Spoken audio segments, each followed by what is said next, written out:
Dalam bab 1851, masalah halusinasi terpecahkan untuk sementara waktu, tetapi masalah lain, masalah mimpi buruk, bagaimana menjelaskannya?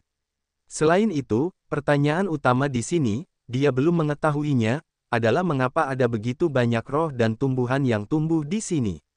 Dari penemuan sihir ungu Roland, Wu Chen sekali lagi mengalihkan pandangannya yang mencurigakan ke roh-roh ini. Mungkin, dalam roh-roh ini, kita dapat menemukan jawaban ini. Wu Chen mulai mencari lagi. Dia tidak panik sama sekali sekarang. Bagaimanapun, dia terjebak di dunia dan tidak bisa keluar sama sekali. Karena dia tidak bisa keluar, mengapa dia harus panik, mencari perlahan dan mencari perlahan? Ini, tiba-tiba, Wu Chen terkejut. Dia melihat sesuatu. Itu adalah sejenis bunga merah darah. Sangat indah. Itu seperti darah. Itu mengguncang jiwa. Bunga jiwa darah, ya Tuhan, bagaimana bisa ada bunga jiwa darah di sini? Bunga jiwa darah, salah satu tanaman paling langka dan langka di seluruh dunia, telah mencari hal semacam ini di masa lalu, tetapi tidak pernah ditemukan sepanjang waktu. Beberapa materi resmi bahkan menjelaskan dengan jelas bahwa bunga jiwa darah telah lama punah dan tidak ada lagi. Jika Liu Ying melihat bunga jiwa darah, dia akan senang mati. Wu Chen tahu bahwa Yue Liu Ying suka mengumpulkan semua jenis tanaman. Dia memiliki masa depan yang cerah, yaitu mengumpulkan semua tanaman di seluruh alam semesta dan membudidayakannya di kuil bulan. Tetapi, seperti dia telah mencari bunga jiwa darah, dan tidak ada berita. Untuk ini, dia hampir putus asa. Dia berpikir bahwa di dunia ini, bunga jiwa darah mungkin benar-benar seperti yang tercatat, telah sepenuhnya menghilang dan tidak ada lagi. Saya tidak berharap melihat bunga jiwa darah di tempat ini, yang dapat disebut kejutan yang tak terduga. Wu Chen bahkan tidak memikirkannya. Dengan suasana hati yang gembira, Wu Chen segera mulai menanam. Sekarang dia membawa cincin sumi, yang dapat membawa makhluk hidup. Namun, cincin sumi memiliki ruang yang besar dan cukup ruang untuk membawa barang-barang lainnya. Setelah menanam lusinan tanaman secara berjajar, Wu Chen merasa puas. Ia merasa bahwa panen kali ini benar-benar hebat. Rempah-rempah berharga ini dan bunga jiwa darah saja sudah membuatnya melupakan segala kekhawatiran. Kehilangan dan kehilangan yang asli lenyap dalam sekejap. Pasti ada hal-hal baik lainnya di sini. Wu Chen tidak dapat menahan kerinduannya akan tempat ini. Bahkan hal-hal seperti bunga jiwa darah dapat ditemukan. Ia memiliki banyak alasan untuk percaya bahwa ada hal-hal lain di sini, yang tidak perlu dipertanyakan lagi. Dengan gembira, Wu Chen terus mencari harta karun di sini. Segera, Wu Chen memasuki ilusi lagi, tetapi kali ini, bukan sihir ungu Roland yang menuntunnya memasuki ilusi, tetapi hal lain, yaitu ekstasi mimpi. Ekstasi mimpi adalah sejenis tanaman dengan kemampuan psikedelik tinggi, yang tidak berbeda dengan sihir ungu Roland. Begitu jatuh ke dalam ilusi yang dibangun oleh hal semacam ini, itu akan menjadi hal yang sangat mengerikan.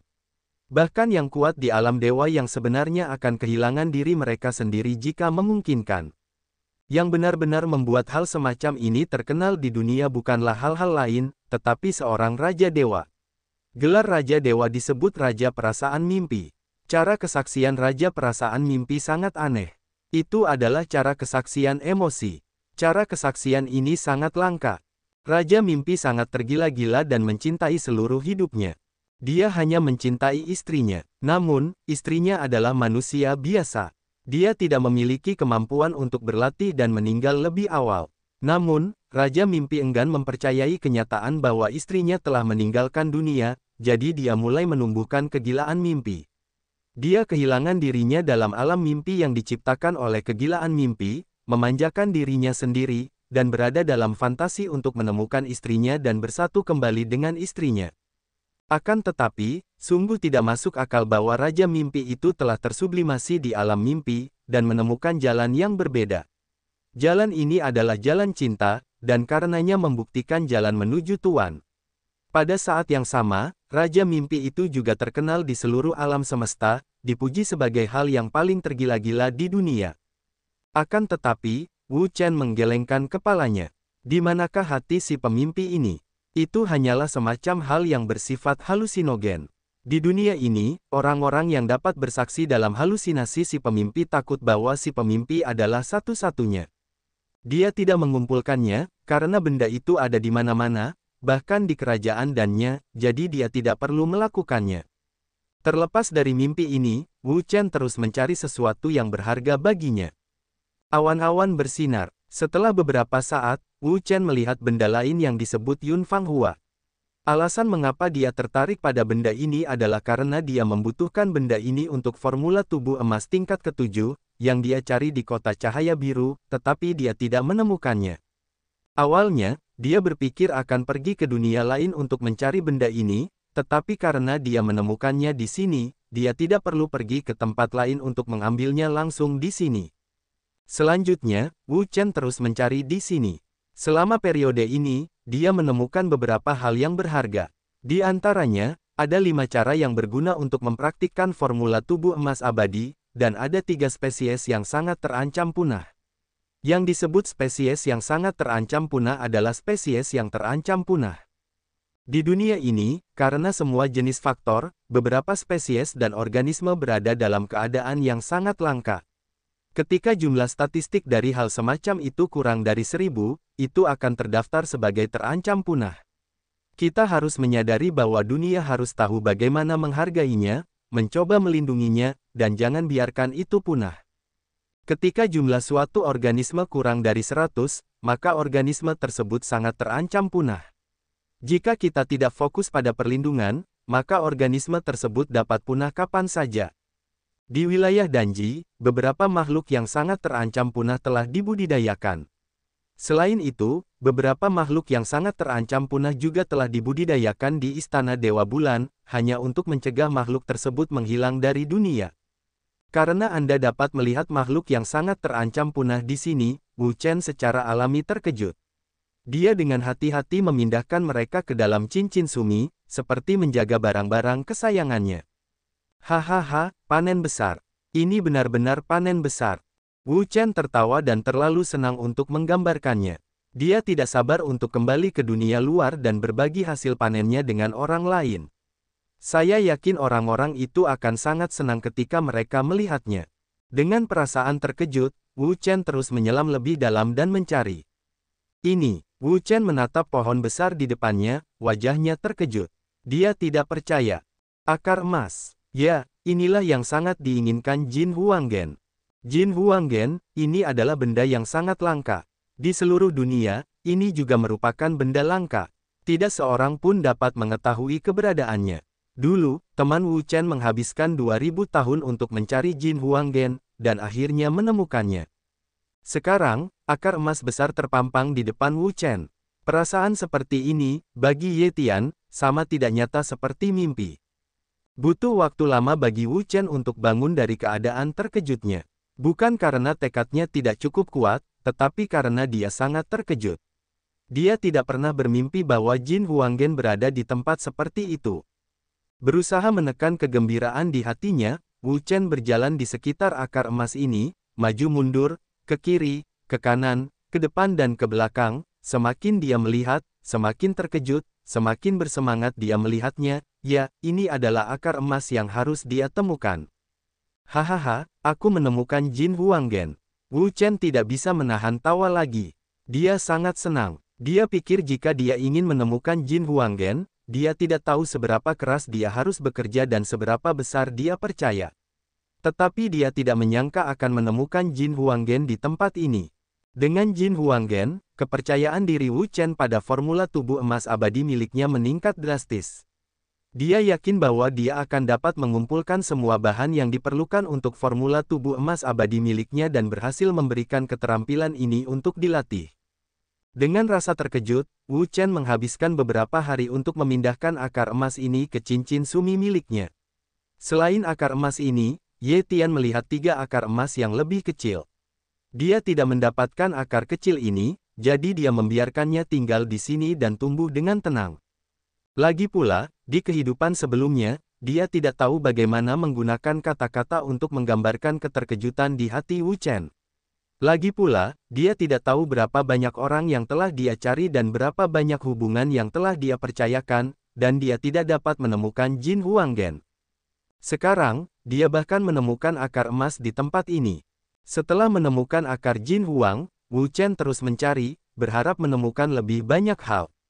Meskipun ada banyak hal di sini dengan nilai yang besar, Wu Chen benar-benar memiliki banyak waktu. Setelah menghabiskan lebih dari sebulan, dia akhirnya mendeteksi area tersebut dan mengumpulkan semua hal yang seharusnya dikumpulkan. Ini panen yang luar biasa. Sempurna. Melihat semua jenis harta karun di cincin Sumi, Wu Chen sama terkejutnya seperti orang gila. Harta karun ini sangat berharga baginya, dibandingkan dengan harta karun lainnya. Tentu saja, keberhasilan terbesar kali ini adalah Jin Huanggen, yang sangat langka. Itu tidak dapat ditemukan di dunia normal, ia tidak menyangka dapat menemukannya dalam waktu secepat itu. Pada saat yang sama, tidak sulit bagi Jiaolong untuk mengalami mimpi buruk dan menjadi gila. Karena ada berbagai macam atribut benda di sini, seperti halusinogen, beracun, seperti mimpi, aneh, dan beragam. Begitu banyak benda dapat hidup di satu area, yang sungguh aneh. Mengenai alasan mengapa begitu banyak benda tumbuh di sini, Wu Chen tidak mengetahuinya, tetapi itu tidak masalah. Itu tidak masalah. Yang penting adalah semua benda yang ia dapatkan di sini adalah butik yang tak ternilai harganya. Bahkan Jin Huanggen telah ditemukan. Dengan ini saja, itu sudah cukup. Wu Chen kembali ke tempat semula. Ia melihat bahwa Jiaolong telah pergi. Ia tidak tahu harus kemana. Orang ini, Wu Chen menduga bahwa Jiaolong mungkin telah kembali ke tempat ia tinggal dan berlatih, jadi ia datang ke tempat ia bertemu Jiaolong untuk pertama kalinya, yang merupakan tempat di mana Jiaolong membangun dengan kekuatan besar.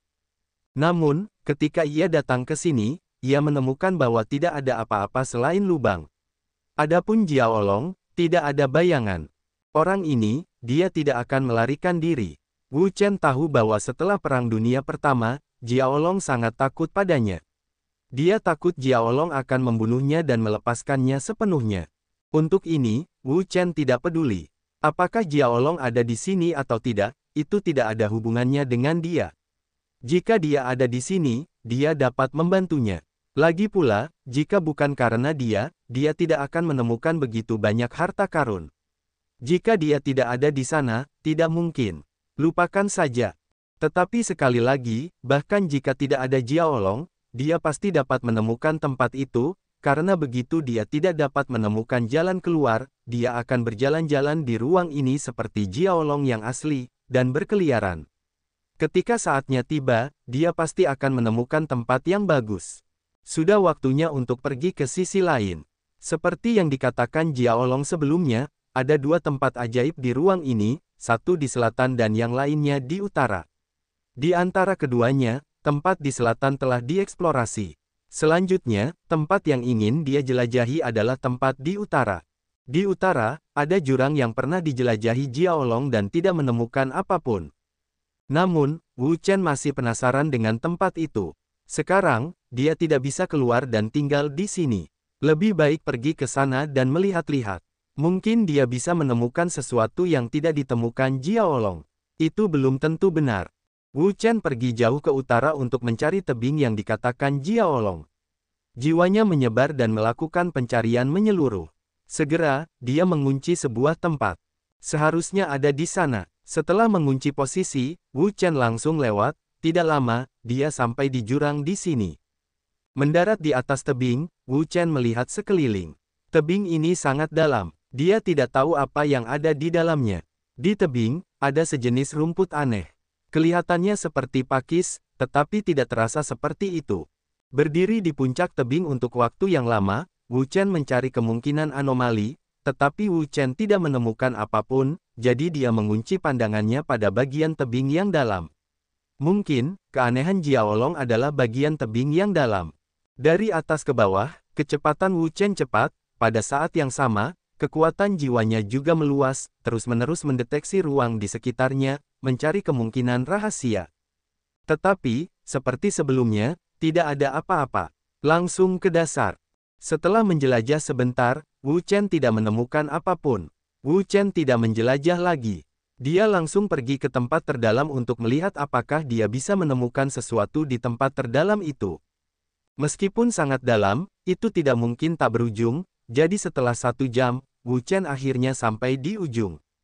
Gelap sekali, ruang di dasar itu gelap. Namun, warna hitam di sini sangat berbeda dengan yang ada di Grand Canyon Natian. Karena warna hitam di sini tidak memiliki sifat khusus, meskipun gelap, itu dapat terlihat jelas dengan penglihatan Wu Chen. Setelah beradaptasi dengan kegelapan di sini, Wu Chen melihat sekeliling dan tidak menemukan apapun. Saat ini, dia ingat apa yang dikatakan Jiaolong kepadanya sebelumnya. Dahulu kala, dia juga datang ke sini untuk menjelajah, tetapi dia tidak melihat apapun. Ini adalah ruang gelap murni. Tidak ada apapun selain kegelapan di dalamnya. Aneh, Wu Chen menjelajah dan tidak menemukan apapun. Sepertinya tidak ada apapun di sini. Namun, ia berpikir sejenak, jika memang ada sesuatu di sini, itu sangat mudah didapatkan. Bukankah Jiaolong yang mengambilnya? Tidak akan ada bagiannya sama sekali. Memikirkan hal ini, Wu Chen pun tenggelam dan terus menjelajah. Bahkan tanah di sekitarnya pun digeledah sepenuhnya. Namun, seperti hasil sebelumnya, tidak ada yang tercapai. Tuan, pada saat ini, suara api suci lembah terdengar di dalam hatinya. Ada apa, Millet? Api suci Sugu merenung sejenak dan berkata, gunakan kekuatanmu untuk menghancurkan tembok di belakangmu. Rusak, Millet, apakah kau menemukan sesuatu? Tanya Wu Chen. Aku tidak tahu, kata api suci Sugu. Singkatnya, cobalah. Jika tidak ada apa-apa, itu firasatku yang salah. Wu Chen mengangguk, baiklah, aku akan mencoba. Ia memiliki kepercayaan 100% pada api suci lembah. Berbalik menjauh darinya, dinding Wu hampir sama dengan warna dan tekstur tebing di luar, yang tampak sama dengan 3. Namun, Wu Chen tidak berpikir dalam-dalam. Dia menempelkan tangan kanannya di dinding, mengarahkan kekuatan ke dinding. Awalnya, saya pikir dinding itu harus dihancurkan. Meskipun kekuatannya tidak begitu kuat, itu bukan sesuatu yang dapat ditahan dengan santai. Namun, ternyata itu di luar dugaan. Dinding itu tidak bergerak sama sekali, bahkan tidak terguncang. Sulit, Wu Chen mengerutkan kening. Dia tidak menyangka hasilnya. Dindingnya sangat keras.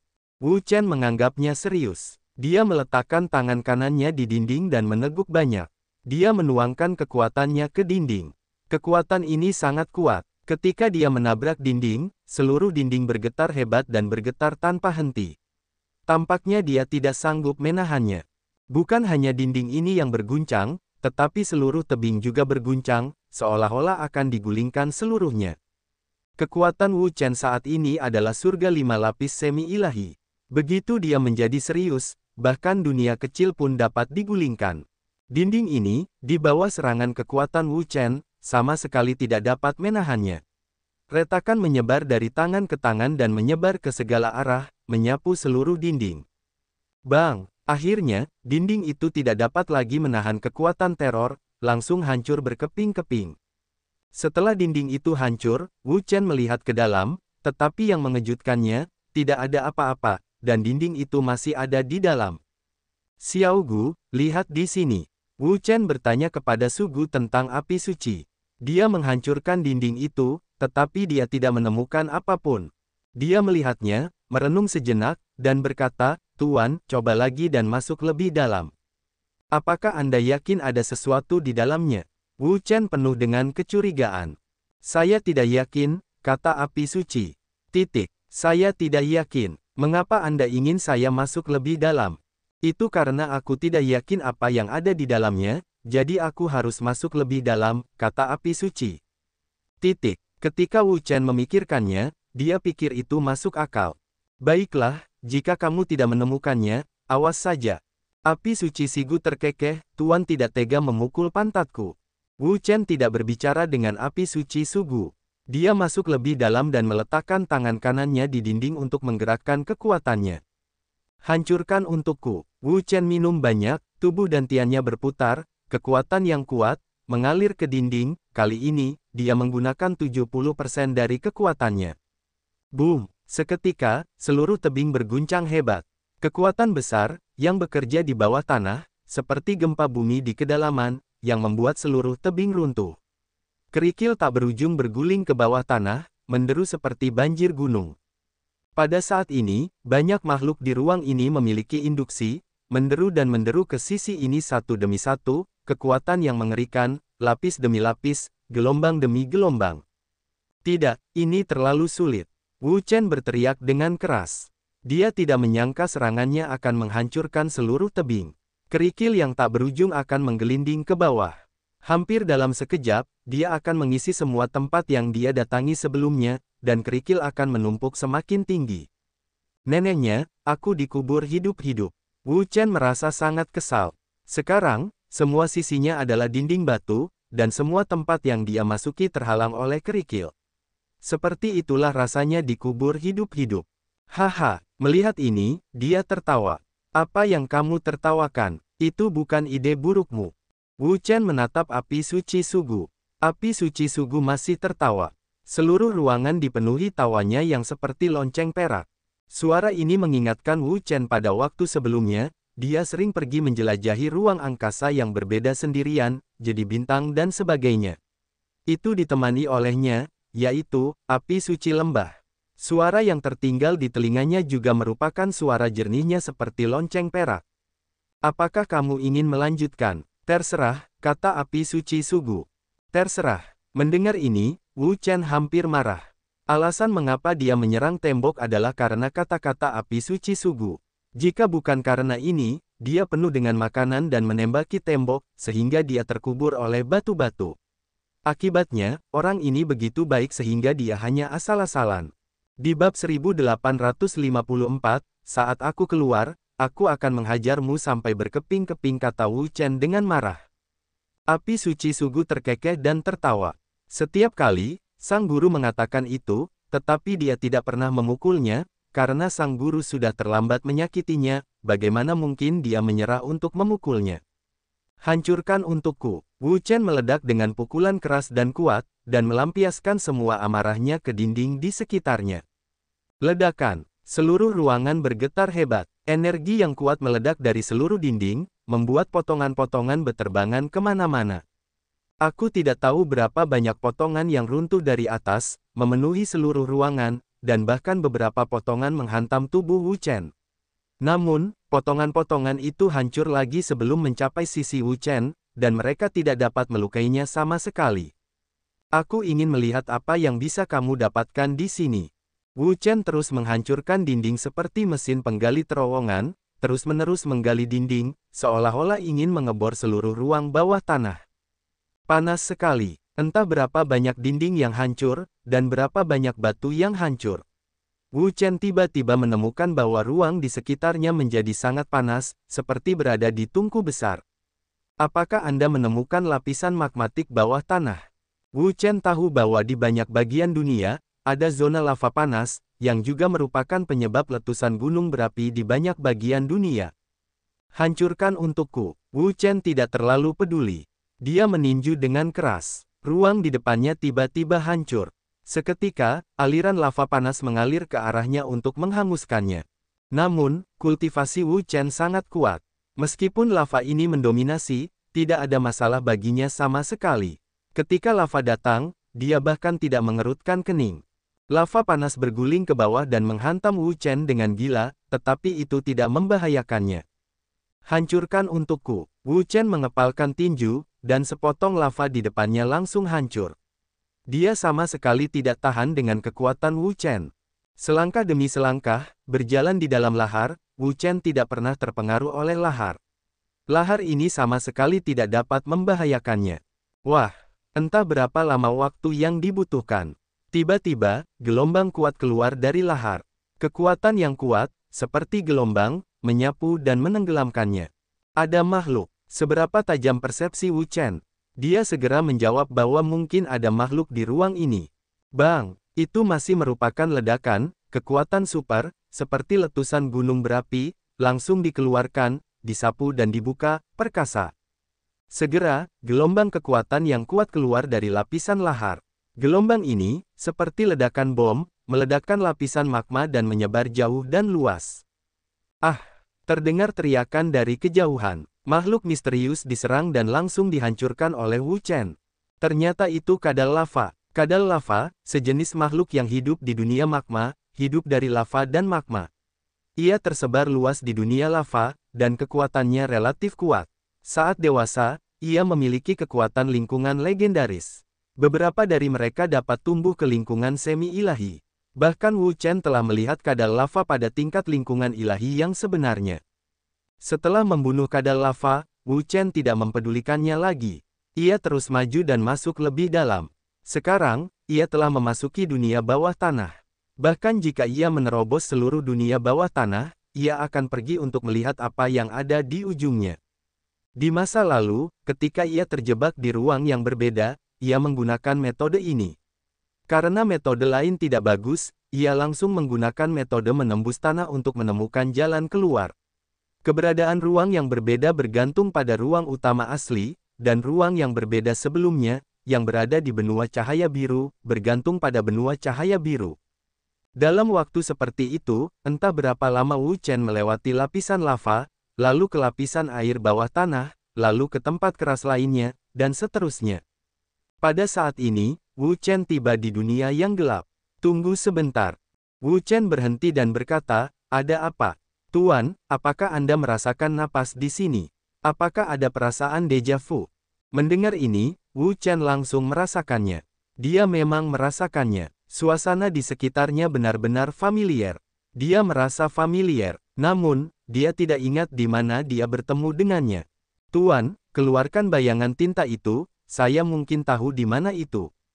Bayangan tinta. Wu Chen ingat bahwa orang ini masih dikurung di cincin sumi olehnya. Buka cincin sumi, dan Wu Chen akan membiarkan orang ini keluar. "Apa yang kamu lakukan? Tidakkah kamu tahu bahwa sangat tidak sopan mengganggu kultivasi orang lain?" Mo Ying sekarang menjelma menjadi pria parubaya. Sebelum itu, dia diserap terlalu banyak kekuatan oleh Wu Chen, dan langsung menjatuhkannya dari alam setengah dewa ke alam legendaris. Kemudian, dia tetap berlatih di Sumi Ring, dan prestasinya juga meningkat, dari alam legendaris ke alam legendaris. Namun, ketika dia jauh dari puncak hidupnya sendiri Dai, itu sangat jauh dari sini. Wu Chen berkata, "Beri aku sedikit kedamaian, kau lihat, tempat apa ini?" Mo Ying melihatnya dan berteriak, hampir melompat. "Ah, mengapa kau di sini?" Wu Chen berkata, "Apakah kau tahu di mana itu?" Mo Ying berkata, "Bukankah ini tempat yang selalu ingin kau datangi?" "Tempat yang selalu ingin ku datangi, apa maksudmu?" Kata bayangan tinta, "Sebelumnya, kamu tidak memaksaku, ingin aku membawamu ke lokasi prasasti itu, apakah kamu lupa?" Wu Chen terdiam. Sejujurnya, dia benar-benar lupa akan hal ini. Dia begitu mengantuk di dunia lain begitu lama sehingga dia pikir tidak ada harapan untuk keluar. Tentu saja, dia lupa tentang hal itu. "Jadi, maksudmu, apakah disinilah kamu menemukan prasasti batu itu?" Mo Ying mengangguk, "Ya, benar." Wu Chen sangat gembira karena menurut Mo Ying, keterampilan unik yang dia latih berasal dari prasasti batu itu. Oleh karena itu, dia menyimpulkan bahwa prasasti batu itu mungkin menyembunyikan misteri kekuatan ruang angkasa. Jika itu benar, maka dia mungkin mendapatkan kekuatan ruang angkasa. Kekuatan ruang angkasa adalah yang kedua setelah kekuatan waktu. Tidak ada seorang pun yang tidak ingin mendapatkannya di antara langit dan bumi, dan dia tidak terkecuali. Di mana prasasti batu itu? Wu Chen melihat sekeliling dan mencari prasasti batu itu. Namun, dia menemukan bahwa dia tidak melihat prasasti batu itu sama sekali dan tidak tahu di mana itu. "Di mana itu? Coba aku lihat." Mo Ying memegang dagunya dan mulai berpikir. Wu Chen tidak mengganggunya. Dia tidak menyangka bahwa dia keluar dari ruang lain. Terlebih lagi, pengalaman di ruang itu berada di luar imajinasinya. Dia tidak hanya menemukan banyak hal langka, tetapi juga menemukan akar Jin Huang. Panennya sangat melimpah. Sekarang jika dipikir-pikir, aku merasa seperti sedang bermimpi. Itu sangat tidak nyata. Namun, apa yang ada di cincin sumi, keberadaan yang nyata, mengingatkannya dengan jelas bahwa pengalaman sebelumnya bukanlah mimpi, tetapi pengalaman keberadaan yang nyata. "Ah, aku ingat." Tiba-tiba, Mo Yingmeng menepuk kepalanya, dan dia akhirnya ingat. "Apakah kamu ingat?" tanya Wu Chen. "Baiklah, di mana itu?" Mo Ying berkata, "Biarkan aku membawamu." "Baiklah." Wu Chen penuh dengan kegembiraan, kekuatan ruang. Siapapun yang tidak ingin menguasainya dapat dikatakan bahwa tidak peduli siapa dia ingin menguasainya. Mengikuti Mo Ying, Wu Chen melewati lapisan gelap yang tak berujung. Setelah 1 jam, dia akhirnya mencapai tujuannya. Itu batu yang perlu kamu temukan. Mo Ying menunjuk ke suatu tempat di depan dan berkata kepada Wu Chen. Wu Chen berhenti dan melihat ke atas. Sekitar 10 kaki jauhnya, ada sebuah prasasti batu berdiri di depannya. Prasasti batu ini memancarkan semacam cahaya, menerangi ruang gelap di sekitarnya. Bagus. Wu Chen tidak mengatakan sepatah kata pun. Dia melangkah maju, 10 kaki jauhnya. Itu sangat dekat. Dalam sekejap mata, sudah waktunya. Melihat prasasti batu itu sederhana dan kuno, dengan suasana yang sangat misterius. Di prasasti batu itu, ada beberapa garis misterius. Apa arti garis-garis ini? Wu Chen tidak bisa melihat untuk sementara waktu. Xiao Gu, bantu aku melihat prasasti batu itu. Baiklah. Wu Chen tidak ragu untuk meminta bantuan Sugu Seng Huo. Dia adalah rekan yang paling dipercayainya dan tidak pernah meragukannya. Ketika melihat prasasti batu itu, Wu Chen mulai melihat sekeliling ruang. Di ruang depan, ada lorong yang panjang. Di lorong ini, ada semua jenis kerangka. Kerangka-kerangka ini, dari sudut pandang kepadatan tulang, semuanya tak tertandingi dan kuat. Namun, mereka mati di sini. Si bodoh itu juga tahu bahwa pasti ada beberapa rahasia. Mo Ying, ada apa dengan tulang-tulang ini? Mo Ying berkata, bagaimana aku tahu apa yang terjadi? Ketika aku pertama kali datang ke sini, sudah seperti ini. Apa, itu sebelum kamu datang? Wu Chen terkejut. Mo Ying sudah lama tinggal di sini. Namun, tulang-tulang ini sudah ada jauh sebelum dia. Jadi, semua tahun tulang-tulang ini benar-benar sudah lama. Wah, aku ingatkan padamu, jangan berjalan lewat karena penasaran, kalau tidak, hidupmu tidak terjamin. Kenapa? Kata Mo Ying, karena ada sesuatu yang sangat mengerikan di depan. Sangat menakutkan. Seberapa menakutkan? Wu Chen bersemangat. Mo Ying memikirkannya dan berkata, jika aku tidak salah, aku seharusnya menjadi yang terkuat di alam dewa yang sebenarnya. Apa, sebenarnya, yang memiliki alam dewa yang kuat? Mendengar ini, Wu Chen juga terkejut. Dia tidak bisa tetap tenang lagi. Dia adalah orang kuat di alam dewa yang sebenarnya. Untuk dunia tingkat rendah, dia bahkan tidak bisa memikirkannya. Untuk dunia berukuran sedang, dia juga orang kuat tingkat atas. Namun, benua cahaya biru adalah dunia yang mirip dengan dunia cahaya Yao. Tidak mengherankan jika ada dewa sejati di dalamnya. Namun, dia tidak dapat mengerti mengapa dewa-dewa sejati muncul di sini.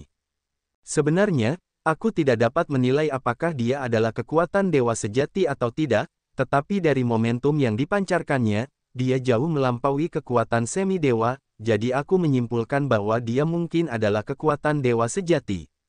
Wu Chen terdiam. Jika dia benar-benar orang kuat di dunia dewa sejati, dia juga mengikuti sebuah prinsip. Jika dia tidak ingin khawatir, dia akan berusaha untuk tidak khawatir. Jika dia tidak percaya pada rasa khawatir, tidak ada cara selain menyatakan identitasnya. Dia percaya bahwa masih ada orang di dunia yang tidak menjual wajahnya. Jika dia bukan dewa sejati, dia lebih tidak takut. Jika pihak lain berani menjadi seperti dia dapat membunuh pihak lain secara langsung, tanpa keterlibatan apapun. Tetapi orang itu tampaknya telah tidur sepanjang waktu. Ketika aku dulu, dia juga tidur. Jika bukan karena alasan ini, aku khawatir aku tidak akan hidup sekarang. Tidur. Mendengar ini, Wu Chen terdiam lagi, tertidur. Pada dasarnya mustahil bagi orang biasa yang kuat di alam dewa sejati, karena mereka tidak perlu tidur lagi. Tentu saja, tidur bukanlah hal yang mustahil, tetapi dalam kasus ini, secara umum, itu bukanlah tidur yang sebenarnya, atau terluka, dan perlu untuk menyembuhkan luka dengan tidur. Ada kemungkinan lain, yaitu, bereinkarnasi. Reinkarnasi, yang merupakan semacam metode latihan yang biasa digunakan oleh yang kuat di alam dewa sejati, menggunakan semacam teknik reinkarnasi besar sihir untuk memasuki alam spiritual lain, untuk melakukan induksi dan latihan, sehingga dapat menerobos alam mereka sendiri dan mencapai tingkat alam yang lebih tinggi. Namun, mungkin ada situasi lain, yang bahkan lebih sulit untuk dinilai. Jadi, sebaiknya kamu tidak pergi ke sana sebisa mungkin. Lihat saja prasasti batu di sini. Kalau kamu menggantungnya, jangan salahkan aku karena tidak mengingatkanmu. Wu Chen tidak punya cara yang baik, pergi ke kamu bahkan tidak bisa menutup telepon jika kamu menutup telepon. Mo Ying tidak bertengkar dengannya. Itu tidak berarti apa-apa. Setelah beberapa saat, dia berkata, aku sudah mengatakan apa yang seharusnya kukatakan, dan aku sudah melakukan apa yang seharusnya kulakukan. Sekarang aku pergi. Semoga beruntung untukmu. Apa, kamu akan pergi? Mo Ying mengangguk dan berkata, bawa kamu ke sini, tugasku sudah selesai, tidak perlu tinggal. Tidak, kamu bertanya apa ini, kamu tidak ingin membunuhku. Setelah itu, dia tidak bisa menahan diri untuk mundur. Wu Chen memutar matanya dan berkata, apa yang aku lakukan untuk membunuhmu? Aku tidak punya apa-apa untuk dilakukan saat aku kenyang. Sekarang kekuatan Mo Ying tidak berarti apa-apa baginya. Selain itu, dia membawanya ke sini untuk membantunya. Dia bukan tipe orang yang berhati hitam. Bagi mereka yang menolongnya, sekalipun musuhnya, ia berusaha membuka jaringnya dan memberinya kehidupan.